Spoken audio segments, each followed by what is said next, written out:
फिर डाण पटे बाँ पटे नबा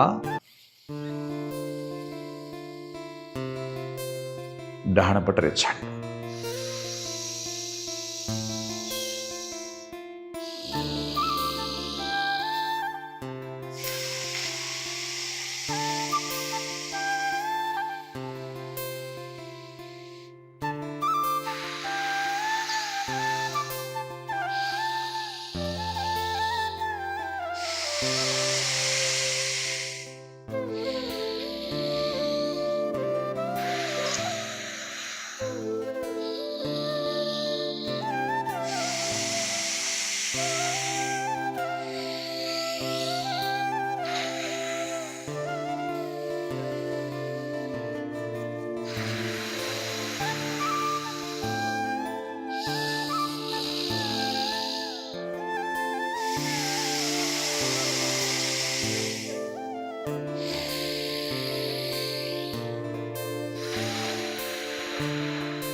এই অনুলোম বিলোম প্রাণায়াम को 15 मिनिट पर्यंत निरंतर भाव में करें।